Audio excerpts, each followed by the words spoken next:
our ploughing match used to be held always the first Saturday in February. There was a junior class and then there was a senior class, which would be maybe 20, 30 pair of horses. And then the champions, there'd be maybe as many of them, or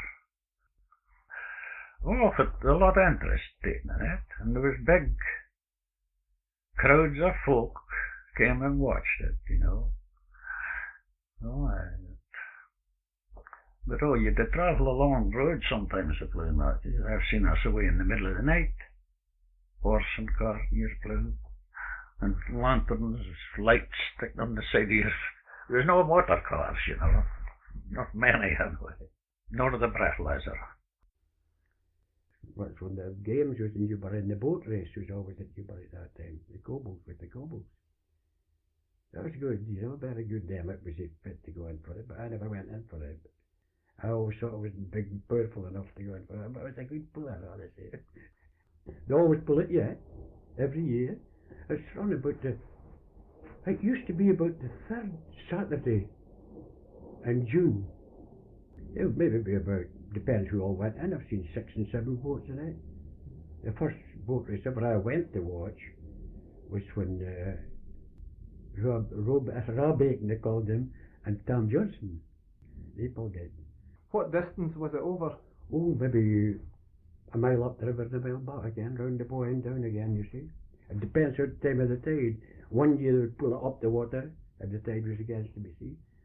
They always had the ebb tide with against, to pull against them, and then come with the ebb, you see. Turn and come down with it.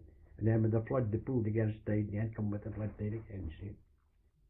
And they used to turn the cobbles upside down, you know, and get them all nice and shiny and blackened in the food, you know, so it would skate in the water better, you know, and all that. I think they depended a lot. I've heard Mother speaking about the church soirees and things, how they were always held when the moon was full, because there was no lights or anything.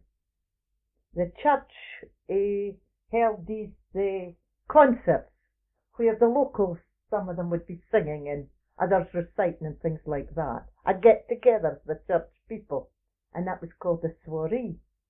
And they had their tea and a pokie of buns. And this was their enjoyment. That would be the only, unless I've heard them speaking about going to their curling matches in the winter time when there wasn't so much doing in the farms. There was curling ponds here and there, and they had great activity then. Friday night was always a night that always had dance someplace, and you got dressed and away to the dance. There were no buses nor nothing, and they just thought you had to cycle it or walk it, some of the two. And then there were some wee whisks now and again, someplaces you went to them. You had a lot of good enjoyment. There was always somebody in the bothy who could maybe play the fiddle, or another would maybe play an accordion or something like that. And bagpipes, some of them used to play the bagpipes. And that was your entertainment. So that was about all the entertainment you had in these days. There was never much cards played in the bothy.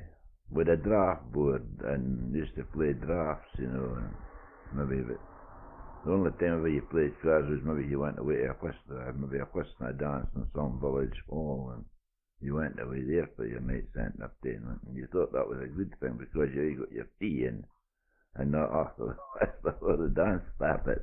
That's a great novelty.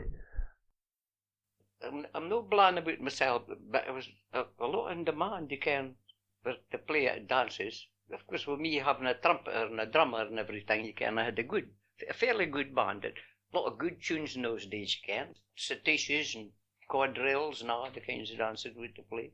Lancers and everything like that had to be played in those days. And I had a drummer and a trumpeter and myself on the old fiddle.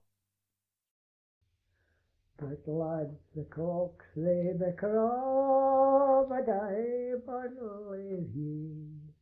The burns may run sae banks to breeze, for I am but a Plooman laddie, and born to be